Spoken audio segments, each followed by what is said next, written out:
Welcome, everyone, to the very first episode of the Honor Society podcast.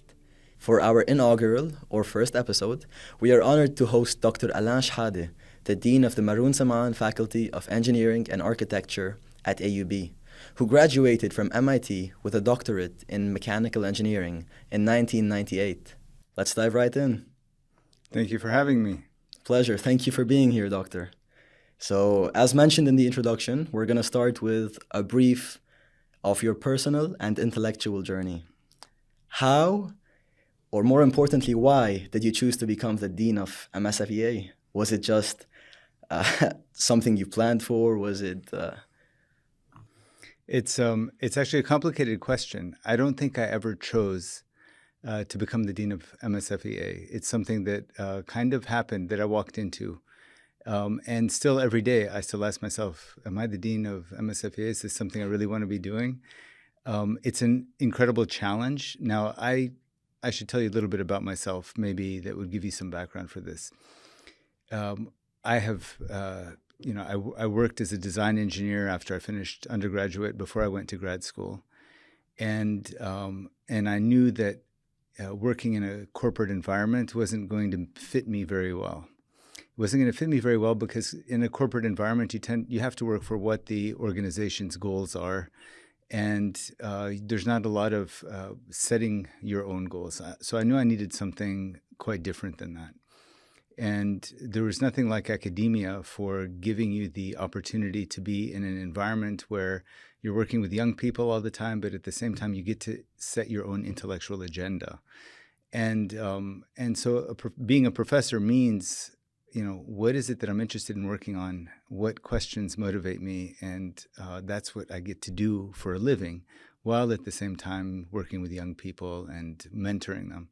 So I was someone who was quite uncomfortable with authority. And I resisted every administrative opportunity that came my way. My arm was twisted many times to become the chair of my department and so on. And I said, no, look, I love teaching and I love working in my lab with students, and let me just do that really well. And you guys find someone else. And we had a really charismatic president come to AUB. And, he started working on me to say that, we really need you to step into this role. I agreed to step into the role temporarily while we looked for someone to replace the previous dean, Dean Swaydan. And I said I would do this for 1 year on the condition that this position get advertised internationally immediately once I step in, so that there's not a question about me staying longer than a year.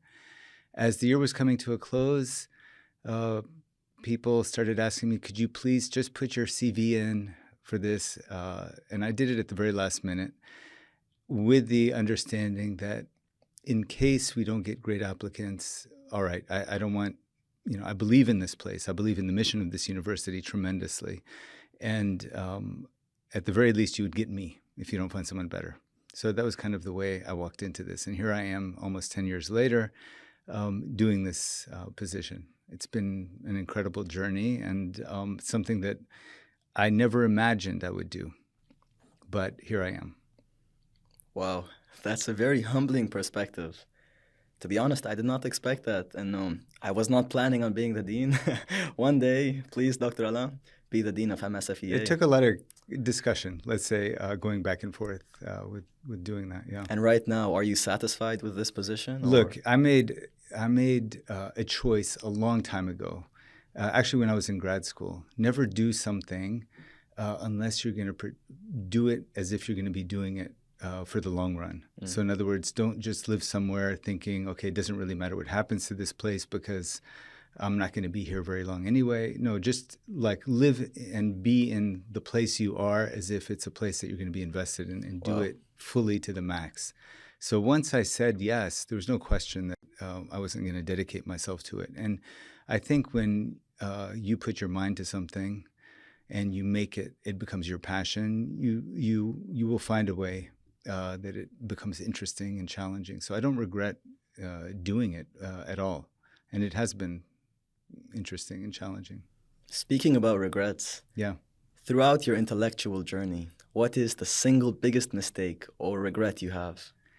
You know, I don't really know what it is. It's a great question. I tend not to dwell on things that don't go right. I try to focus on what I can do right and learn lessons along the way. So really hard for me to tell you what would be my biggest regret.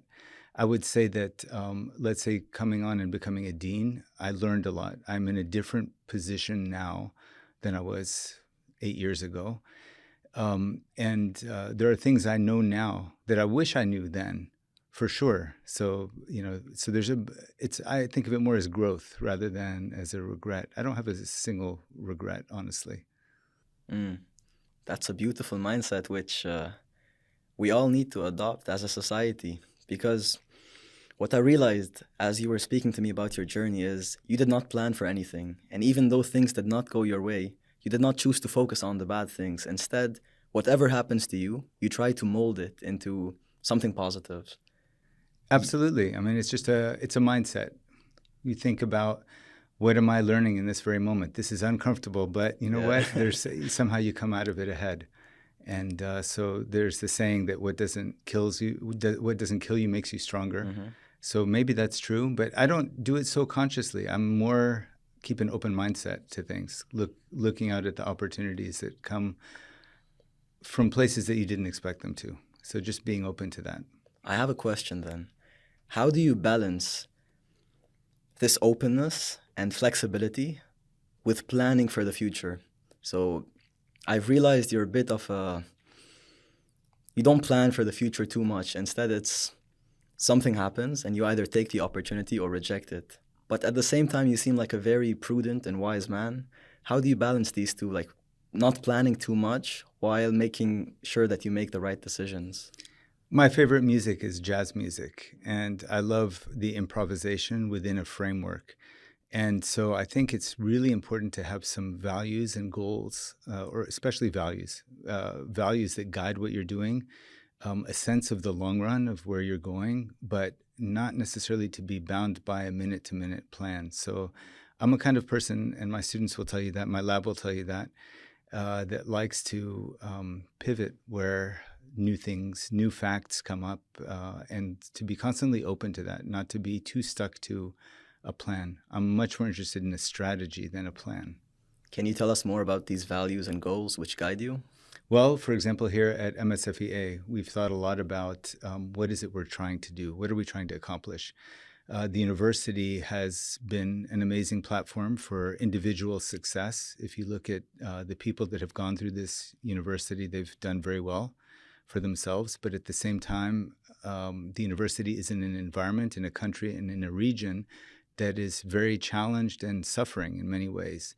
So despite having an amazing university in the capital of this country for 160 years, the capital isn't fundamentally today better off than where it was 50 years ago. And that's a challenge for a place like AUB. AUB should be significantly contributing to the development of the place that it finds itself. We should assume responsibility for the communities that are around us and be doing a lot in that regard. So I think that, for us, for at least for MSFEA, if not AUB as a whole, our direction has been tilted towards serving and helping in the uplifting of the society as a whole. And so for that, we've been thinking a lot and doing a lot to revise the student experience at MSFEA. We realize that this university is one of the rare places in the Arab world where you can truly explore any idea. You can truly have discussions around any idea. Nothing is off limits. You can criticize the president as much as you want, whether it's the president of the republic or the president of the university. And that liberal learning environment is combined with the liberal higher education model, where we stress a lot the humanities. And so we said, let's lean into this more. Let's focus on taking advantage of the fact that you're in this liberal learning environment, in a liberal learning education system, to learn engineering at the same time. So how can you combine those three things and produce a kind of student who comes out of this confident, able to express themselves, to tell a story, to be extremely competent at their technical skills, but also able to marshal resources around ideas that they have so that they can create opportunities. So we've really switched, we've pivoted from thinking about making the next professor, which is what we academics like to think of that ourselves as doing that. We're training students to go to grad school to become professors because we think of that as the noble profession. But the reality is a very small percentage of students who graduate even work in the field that they studied. In general, that's not just about AUB, that's globally. And so the most important thing we can do is graduate people that are confident, that know how to get something started. So we often use Murex, which is walking distance from here. You're an ECE student. Murex is a great fintech company. It's an aspirational company in many ways in Lebanon. It's one of the places that people aspire to work in. Murex treats its employees the same way that it treats its employees in Paris. And so the model of having a company that matters, having any kind of initiative that matters in Lebanon, that's the thing that we're aiming for. We're aiming for producing folks that will start their next Murex in Lebanon.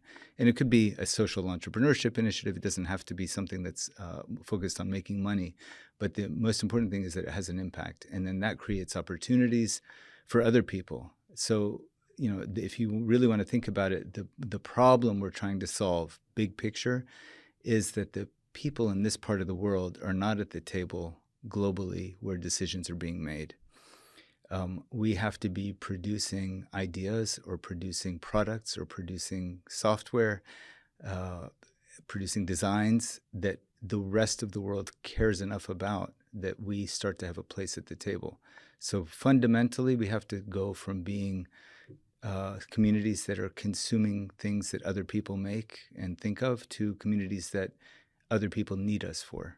So that's kind of the big picture. That's where we're trying to go in terms of the enterprise of MSFEA. And so you're probably seeing all kinds of initiatives that are student-facing. Yeah. So we're requiring now that, in every program, every semester you have a substantive communication component, whether it means learning how to write well, but also learning how to tell a story, learning how to listen, learning how to be a leader, and also learning how to be someone who contributes to a team. Those are being baked into the curriculum. Same thing for entrepreneurship. Every student entering this past fall will have done 3 startups by the time they graduate. Every semester, for every student that started this fall, every semester they will have a substantive design experience where they really put their design skills to work, and they graduate with a design portfolio, a digital portfolio that documents their design work, and that goes along with your transcript. And it gives a much richer picture of who you are as a human being and what you can contribute. And so all of these things and of course, human-centered design. I mean, that's becoming a mainstay of MSFEA. We're kind of becoming the center for human-centered design for the whole campus.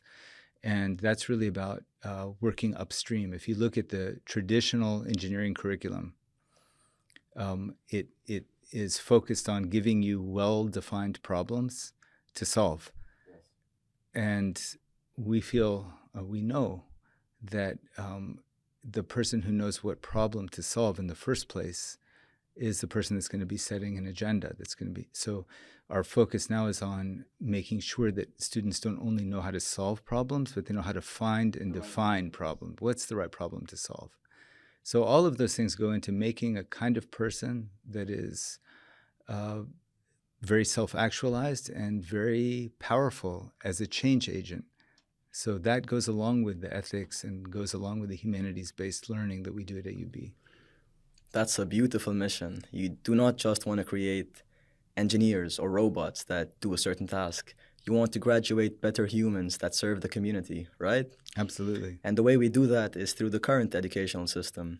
We start in kindergarten, move to high school.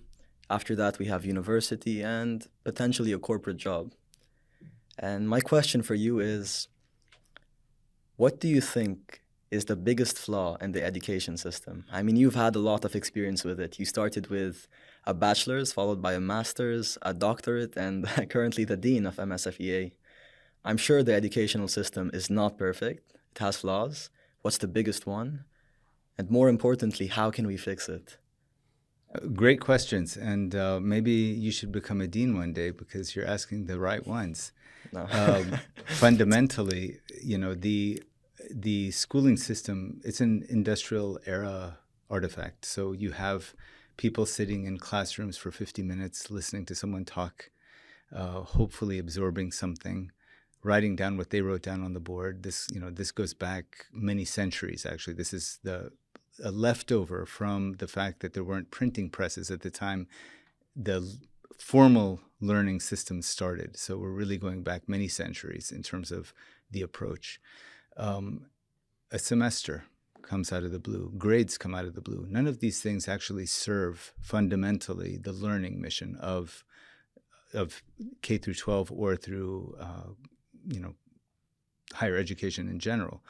So we know that now having students sit and listen for 50 minutes to a person talking in the front of the room does absolutely nothing for their learning, believe it or not. So I would say that that's a huge part of it is what is the learning model? What are we assuming is happening? In the traditional system, your minds are empty vessels that the professor is filling. But we know that's not how it works at all. It's more like a plant that's growing. A plant needs certain kinds of nutrition. It needs certain kind of sunlight, but it doesn't grow on command. No one tells it, this is how you should grow your cells. It has to discover that. It has to be given the opportunity to flourish. So, by 2028, all of MSFEA's or 95% of MSFEA's student credit hours offered are going to be offered in an active learning format. We're already at 30+% now, but an active learning format means that instead of the teacher talking and everyone listening passively, you're active in the classroom. You're working with a team. You're solving some problems. You might be building something. There's many different ways that active learning happens. It's anything other than lecturing. We know the lecturing model is dead. Another thing that's dead, it should have been dead a long time ago, is grades. Grading reduces students' motivation for learning. It reduces their risk-taking. It reduces their interest in what they're doing. It reduces the fun of learning. All of that's been proven rigorously through various kinds of studies over several decades. And tradition is holding us over. People keep asking, well, if there's no grades, what would you do? If there's no lecture, what would you do with the time? I see a lot of professors are nervous when I tell them, offer your class next semester with no lectures. They're like, well, what do we do then? Well, I tell them, look at a great football team.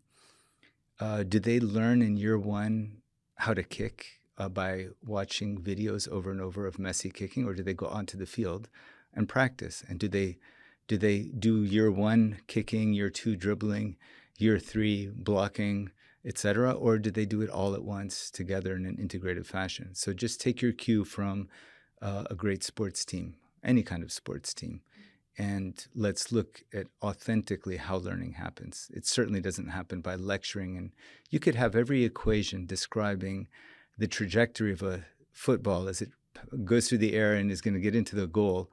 How much force did Messi use? What side of the ball? What was the wind speed?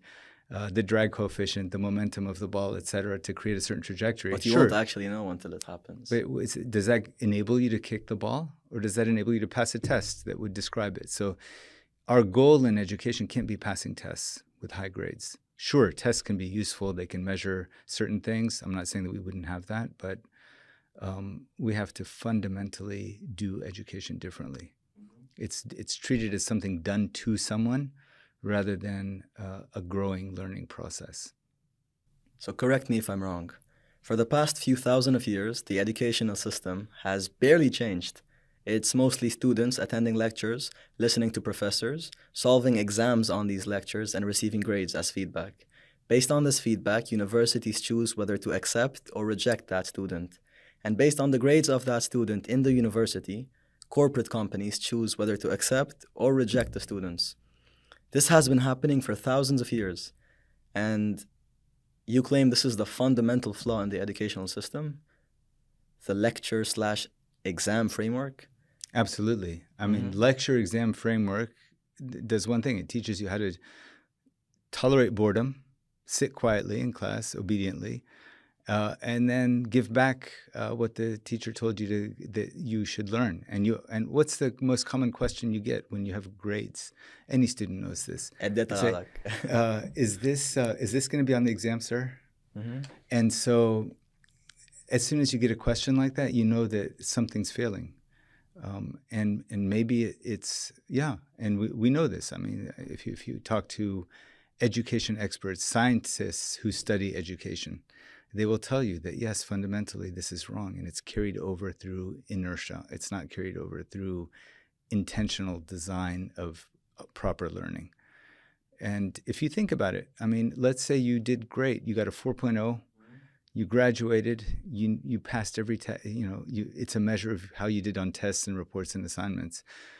If it's not a measure of how well you work on a team, how well you think out of the box, how well you can see things from different perspectives, then it's not really measuring what matters in terms of your effectiveness in life. Forget about the job, just your effectiveness in life, period. So yes, we're training people to do well on tests, but I don't see that there's a single employer out there who says, I'm looking for someone who does well on tests when they're working alone with no access to the information that they would normally have access to, and so on. So yeah, there's a big problem. You indirectly mentioned the inertia. Can you elaborate? Why hasn't the educational system changed if it's that flawed? Well, their incumbents always have a way of shaping the future. So once you're somehow powerful, you have the ability to continue to set the standards and to lock innovation out. A lot of times, universities are accredited by agencies. The accreditation agencies have certain standards that they want us to meet, whether or not those standards hold up to scrutiny. Ministries of education or departments of education, all of them have a certain framework that they're thinking of. And if you ask anyone, it's a model that's very hard to break, in the sense that it's something you started before you were articulate, in kindergarten, and you suffered through it for 16 or 20 or 25 years, depending on what degree you ended up with. And then you're telling someone after that's over, hey, by the way, the science actually says that when you put someone in a 50-minute room, their attention lasts for about 8 to 10 minutes max. They can hold 8 to 10 minutes of information.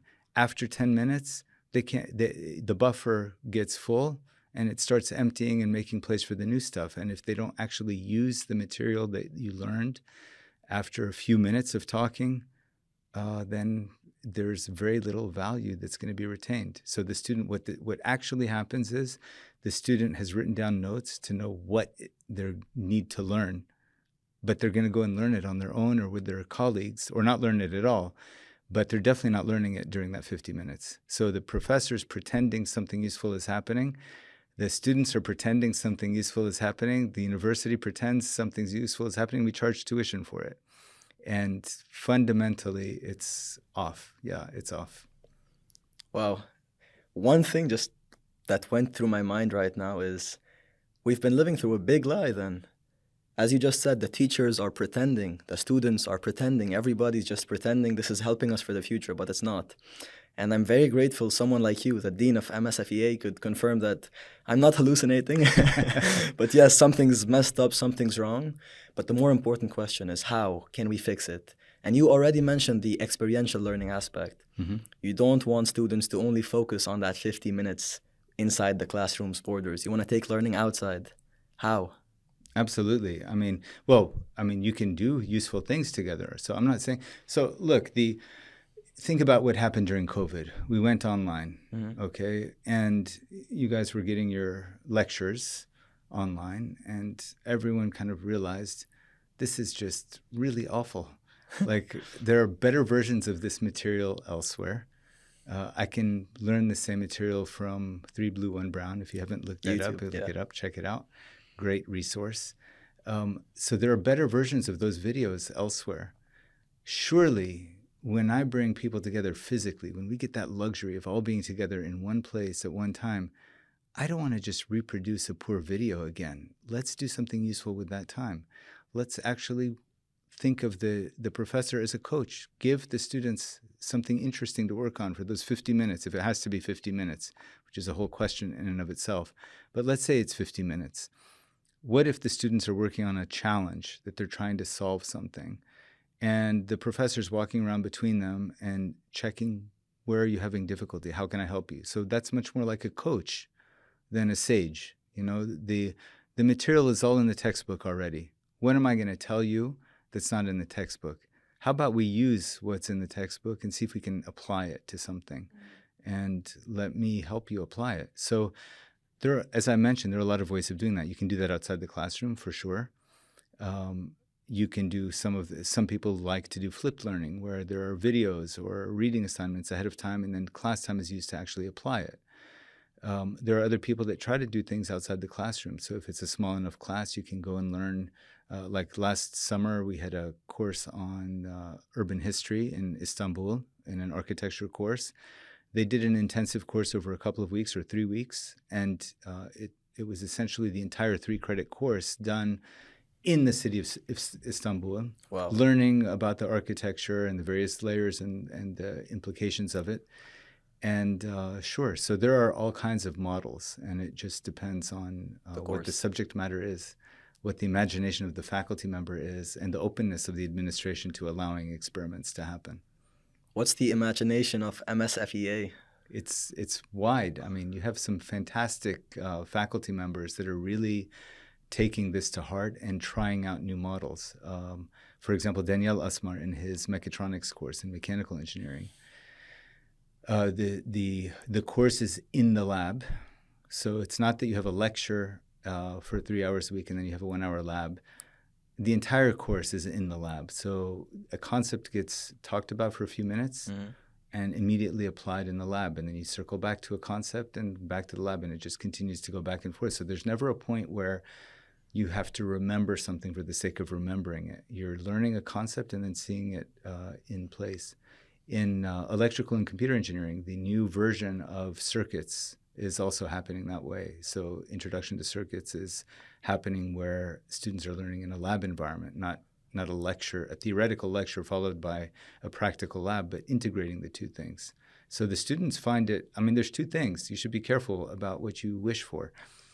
On the one hand, you know, the students are engaged, they're excited, you know, they're learning something and so on. But on the other hand, they also tell me it's exhausting. I'm used to being able to go into class and kind of relax while the teacher does the work. Maybe I'm checking my phone, I'm thinking about what happens for lunch today, but I'm barely in the class, but at least it's relaxing. When you come out of an active learning class, you feel like you had a workout. Yeah. So that's like going to the gym. And so, as you know, when I hear that from students, I know we've done our job well, and we're not pretending anymore. Now some actual learning is happening. Students are actually asking questions. They're getting interested. Sometimes it's projects. Project-based learning is also another way of doing it. We had a team one year whose final year project was the SAE super mileage car. Mm-hmm. And I remember literally, I saw them on stage for graduation. I shook their hands. I gave them their diploma. And later that evening, they were back in the lab because they wanted to see how the car is going to work out if they could finish the idea. So they were interested in it. Sparking curiosity, sparking the imagination, that's actually our job. And then when students want to learn something, you can't get in their way of learning it. They're going to learn it.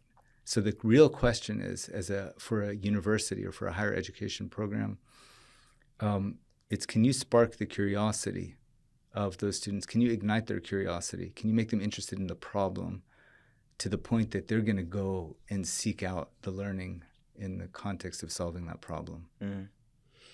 So we understood what the problem is. It's the lecture exam-based framework.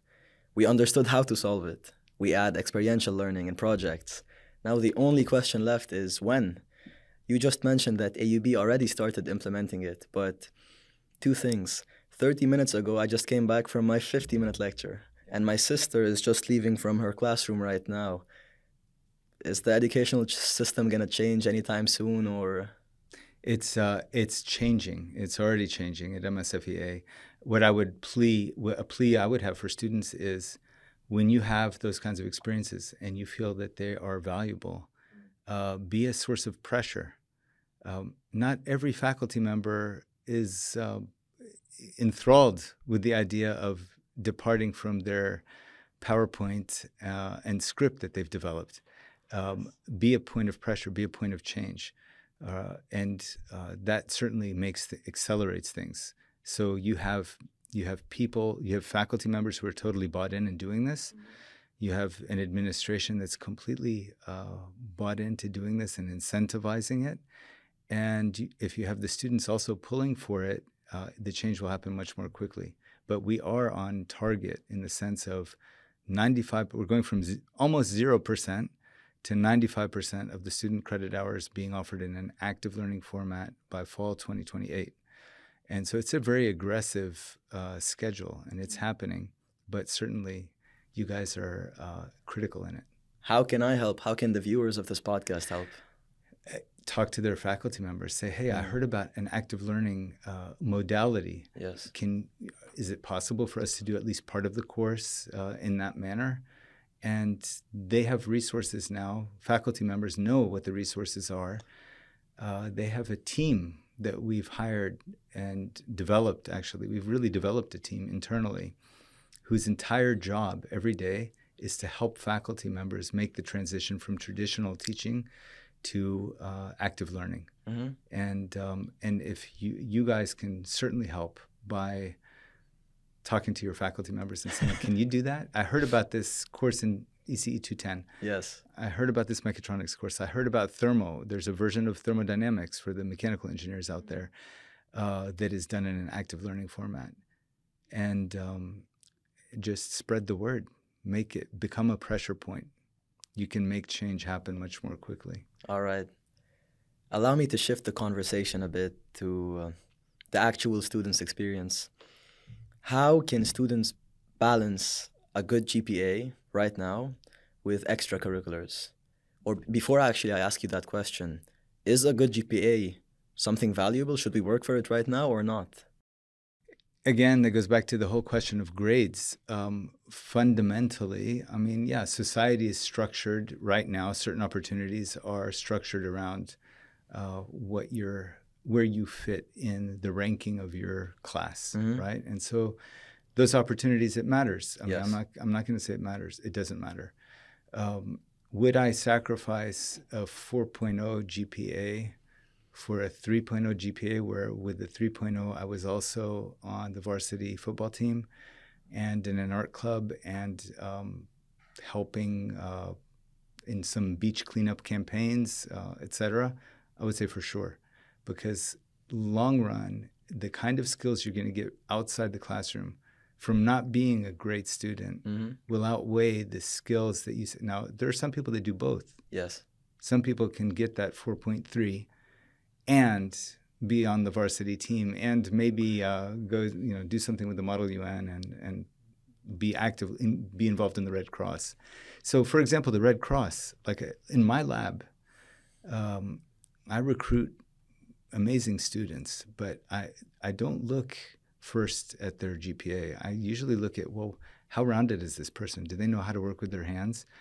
Can they ask interesting questions? Are they curious about the world? Do they have something in their record that shows that they're going beyond the books? So the books are important, and I would never sacrifice fundamentally grasping the knowledge, but would I sacrifice the other ways of learning for the sake of just getting those grades, being a good student? I don't like good students in my lab. I prefer the students that are a little bit, that have something else going on beyond the books. I love what you said, Doctor, and I agree with it. But sadly, universities such as MIT do not have that same mentality. And I can say that because I applied to MIT before applying to AUB, and I got rejected. And when speaking to several people who got into MIT, even though some of them did not have many extracurriculars. They had a great GPA, a great grades, and I'm gonna stop. I'm gonna stop speaking about the issue with the educational system. Instead, I'm gonna ask you, how can we balance a high GPA with such extracurriculars, given the current flaws in the educational system? That is, until we fix the issue of the grading slash lecture framework. Yeah. How can a student balance high grades with being in the football varsity or the Red Cross? What I've noticed is that as you get busier and busier, you start to learn how to use your time more effectively. And I don't mean reading a self-help book or something, although those could be helpful. I'm not sure. But I do notice that the busier I get, somehow I find a way to squeeze in the other things that I'm doing, and I just start to be able to do them with less time. And so challenge yourself. Don't lose sleep. Sleep, the most important thing is your health. Yes. I tell students all the time, don't stay up late the night before an exam. Go get a great dinner. Take it easy the evening before so you come in with a mindset that you can do well. So it's not about sacrificing sleep. Some people say, look, I'll have plenty of time to sleep when I'm dead. You'll just die earlier. You will live less. Yeah. My advice is don't be afraid to take on new things. Definitely don't take on too much. Take on one thing at a time. Add it. So I like to think of it as accretive. You do one thing and you're starting to do it really well. Take on the next thing. Now you're doing two things well. Okay. And you see an opportunity for a third thing. Go for it. So don't go from 0 to 100 all at once, but certainly you can add, and you'll be surprised how your capabilities expand and your abilities to do different things. The other thing I would mention is that another way to think of this is that if you're learning to play music, it's a different part of your brain than when you're solving circuits problems. And your brain likes to have different kinds of challenges as well. And maybe by playing music, you become better at math. And maybe by learning math, you are more open to hearing about philosophy. So, what I really mean to say is that think of the diversity of kinds of experiences. All right. Don't just take more courses. I don't like to see someone taking 7 or 8 courses. That's not the right way to pressure yourself. I think it's much more interesting to say, you know what, I'm doing this part of my life this week is on campus, but this other part is off campus. And that off-campus part, I'm going to contribute to something important. I'm going to learn something important. There's nothing like working in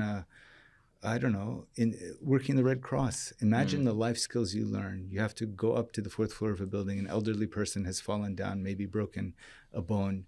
You have to figure out how to deal with that person, to be sensitive, to be listening, to be responsible for something that's much more important than the grade on an assignment. And then you come to class with a completely different perspective on things. You see life in its full context.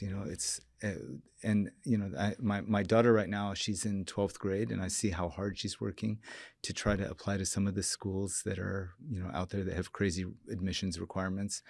And I don't like how artificial the environment is. I don't like the fact that it's very much like a petri dish, a controlled experiment where you're putting someone out of context, trying to prove something that, so that some admissions team would be impressed with the file. Yes. Yeah.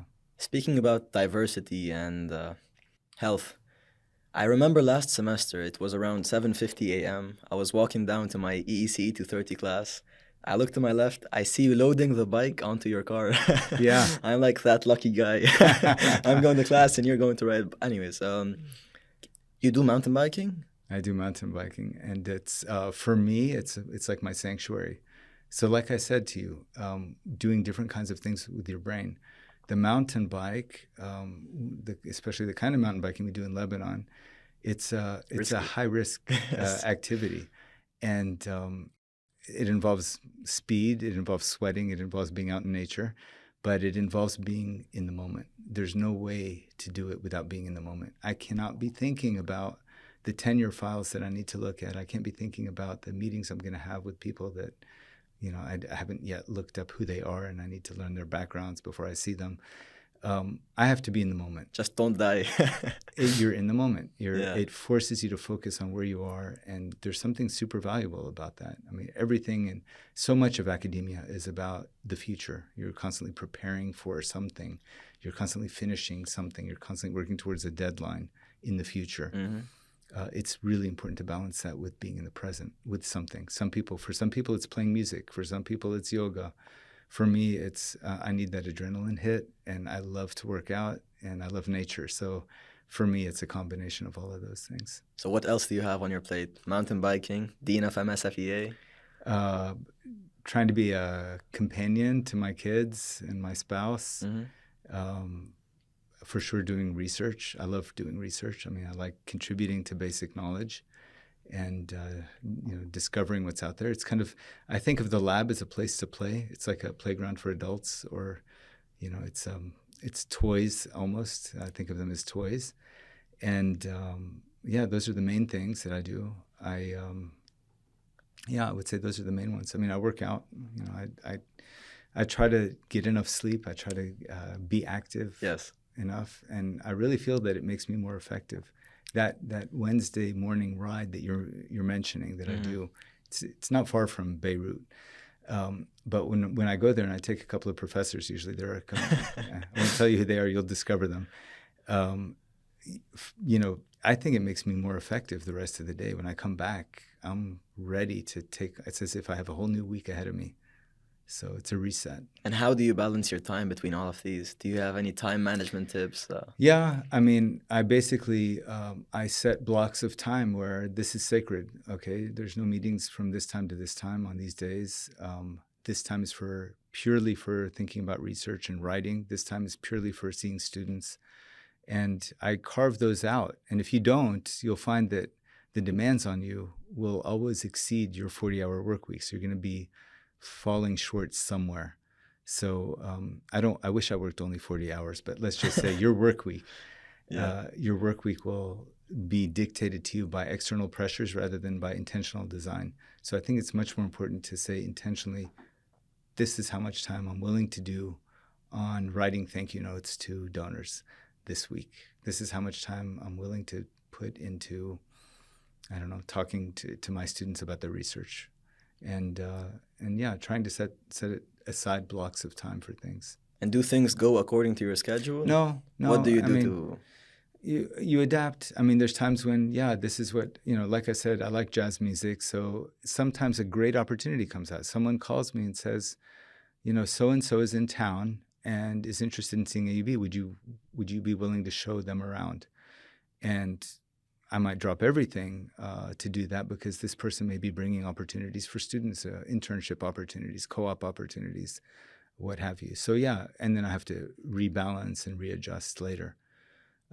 But I would say that there's varying degrees of flexibility, and some things I'm inflexible about, and some things I'm more flexible with. Allow me to pivot the conversation a bit. So, for you to be able to set an efficient and good schedule, first you must determine what you're working towards, determine the tasks that help you get there, and then divide them on a good schedule. But the problem is students do not know where they're going these days. They're like robots. And this robotic chaos is fueled by AI, ChatGPT specifically.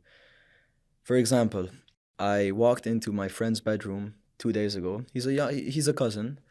And he was doing his English homework, ChatGPT. Math homework, ChatGPT. And it's a crisis. How do you think students should balance AI use while I'm not looking for an answer that goes, don't use AI, because it's inevitable. We have to use it. So the question is, how do we use it correctly? Yeah, it's a great question. I don't have all the answers for sure. And everyone is struggling with these questions. I use AI myself all the time. I think what's critical is, I think what's going to happen actually is much more emphasis again on the liberal learning, the humanities side of things. Fundamentally, AI is a humanities problem, not a technology problem.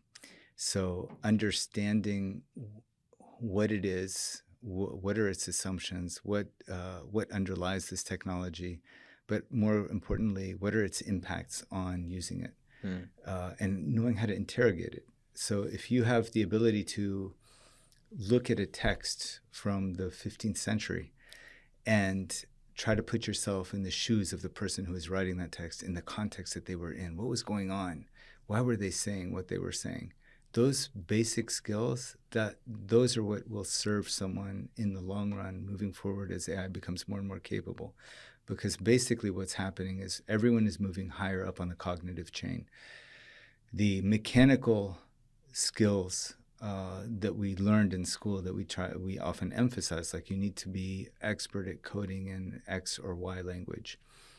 Increasingly, the AI tools are going to become much better at those. And your role will be, all right, given that I have this sidekick that works as much as I ask it to, what are the things I should be asking it to do? And then how should I be interrogating it?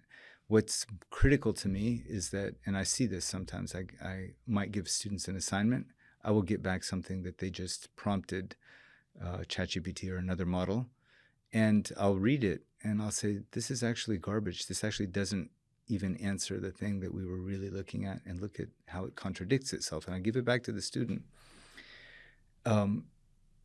If the student can't recognize that those problems in that text that it just produced, it means that there's a real problem there, because first of all, it means that the student is no better than the tool, in which case, if you're thinking going back to the value proposition, why would someone hire you? If they can hire the ChatGPT, if they can use ChatGPT to do something that you can do anyway, then you're not adding something new. So I think it's critical to learn the fundamentals more and more.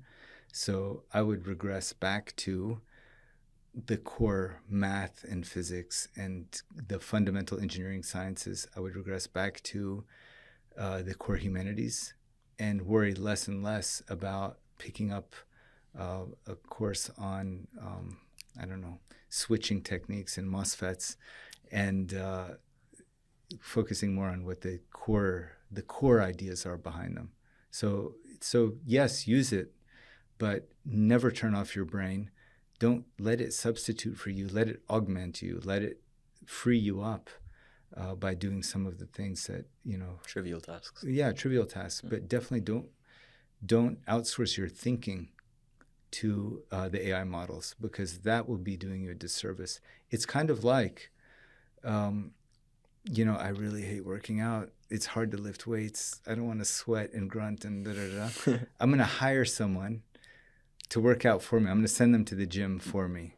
I'm not going to get any better as a result. I'm not going to be healthier or stronger coming out of it. So it's an attractive option, especially if that person comes free of charge. Free, of course, there are expenses and consequences that are not immediately apparent as you're using it. But let's just say for now that it was free. It's not really free. It's costing you the opportunity to grow and learn. So apply yourselves. I mean, that's my fundamental advice to anyone using these tools. Already there are some preliminary data coming out that show that people that use these models a lot tend to have some loss in ability to solve problems, loss in ability to think as clearly or as critically about things. So I think if you're going to be using those tools, take on much harder problems that those tools can't really solve easily. If you're being given a problem that the chat GPT can solve easily, then ask for something much more difficult. Tell the teacher, the assignment you just gave me can be solved in 30 seconds with ChatGPT. Here's the answer, and I know enough to know that this is a good answer. I think you should be giving us something that requires ChatGPT, but ChatGPT isn't sufficient for it. And I think that's critical. I think every one of us is going to have to be doing that as time goes on. I'm very concerned about the implications long run of agentic AI, and I'm very concerned about the general decay. Like if you think about what did Google Maps, I use it all the time. When I go mountain biking, I'm looking for new places. I use it all the time. But there's certainly an atrophy in my sense of direction as a result of relying on that tool all the time. Well, that's just a very small analogy to what something like ChatGPT or others are doing. If you get to the point where these AI tools are better than you are at certain cognitive skills or at certain tasks in life. For example, some people are saying, look, I use an agentic AI to plan my vacation for me. I just show up and it's ready to go. I didn't have to do any thinking in the process. Pretty soon it'll be selecting which colleges you should apply to or what majors you should apply to, who should you marry. Imagine if it's better at selecting your mate than you are. And so you outsource that. Pretty soon you become A robot. You become the tool and it becomes the agent instead of the other way around. And I think that can happen writ large in society. So I'm very concerned about where AI is going. And at the same time, I see that we don't have any choice but to use it. So it's a critical moment for humanity. Apart from all of the doomsday scenarios that are laid out for us, about the increasing power of AI and the concentration of power that it implies, there are, even if AI stopped where it is today, it's already problematic. So I think part of the general ed requirements at AUB should be something around critically understanding the meaning and use and implications of AI, and as it diffuses through society. Apart from the techniques and the models underlying it, just the implications of it already are critical. Can't be a well-rounded human being today without having a sense of those questions. The winter break is coming up, Dr. Shihadeh. And to be honest, my friends and I were looking for an internship. We want to fill up our time, build a beautiful CV, but we don't know what elements make up a good CV. Can you give us some advice on that? Definitely having something that stands out, that differentiates you from everyone, is useful, and especially if that differentiation is around something that you find interesting. The thing I worry about with young people especially is always trying to satisfy some expectation of someone else and then never having had the opportunity to really just enjoy doing something. Maybe it's useful to be bored sometimes because then you come up with interesting things for yourself to do. So I hesitate to give you an answer of what you should do. You should do this internship or that internship. I think doing something that's as different as possible from your normal educational experience is the thing you should do. So, Doctor, I saw an event about sports engineering coming up in MSFEA. What's that about? Great question. You'll know this from personal experience. There are a lot of athletes at MSFEA, and we realized that we can bridge their passion for athletics and sports with their study of engineering. And sports engineering, we partnered with a company called Next Sports. It's founded by an alum of AUB, and the company works in the space of how to enhance the experience of viewing sports as much as playing sports. And so there turns out to be a lot of engineering underneath that. So it can go from things like wearables and sensing the performance of an athlete. Like you'll often see how many steps a football player took during a game, or how much possession time a team had of the ball, et cetera, all the way to designing the experience itself. Like, what is it like for a person sitting in the stands? How can we make an augmented reality experience, and so on? So the initiative with Next Sports is going to be, the founder of it, by the way, is Munir Zolt. He has a PhD in biomechanics or sports physiology. He's an engineer also. He was the chief technology officer of the U.S. Olympic team for many years and then started his own company in the space. So we've been partnering with them. We've had some students go and do their co-op opportunities at Next Sports in Valencia, Spain. And we're partnering with them on developing a curriculum that would create a minor in sports engineering for any student at MSFEA, regardless what their major is. So this is like a kickoff event. We'll have some guest speakers from some of the European sports teams at the event, as well as from Next Sports itself. And starting in the fall semester, we'll have the first course called Introduction to Sports Engineering. I'm still not 100% sure of what the curriculum will be, but it will for sure be an active learning course. It will for sure involve a project or more than one project in which students are designing something relevant to their field as applied to sports. And I think the first cohort of students will be a small one, but it will be mainly taken from MSFEA students who are on some of AUB sports teams. So that's what it is. So currently it's just an event which might be followed by a course and potentially a minor. In a way, this event is announcing this direction forward. Mm-hmm. It's going to have some information about the field of sports engineering to just create interest in it. And Next and AUB are partnering to create this new curriculum. So part of it really is, a lot of sports is motivated by viewership and making money. Teams want to know how to make more money. So companies like Next consult for teams to explain or to explore new revenue generating models. But at the same time, companies like Next are also involved in consulting with the development of devices themselves. Mm-hmm. I feel like at MSFA, we're going to start with the devices. We're going to start with, if you're an ECE student, maybe you'll do a wearable and a sensing technique and then apply some kind of algorithm to generating insights about like your athletic performance.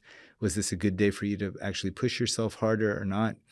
And it could also be something about designing the next generation of mountain bikes using carbon fiber or some other advanced composites. And it could be about, developing new games altogether. So the engineering of sport itself, what is it that goes into making a popular game? Why are football, basketball popular games? What made them popular? What is it about the design of the game itself? So insights into that as well. The history of sports could be part of it. So this is really like an interdisciplinary area, a domain that will use students' passions to go into what it means to be an AUB student. So if we can understand that, I could imagine in the minor having a course called The History of Sport. Where did the sports come from? How long have we played them? Where did games evolve from? What drives certain games to become popular and others to fade out of existence, as much as it is about the technology themselves? The last question we have for you, Dr. Shihadeh, is what is the most valuable lesson you learned on your journey till this day? Wow, great question. I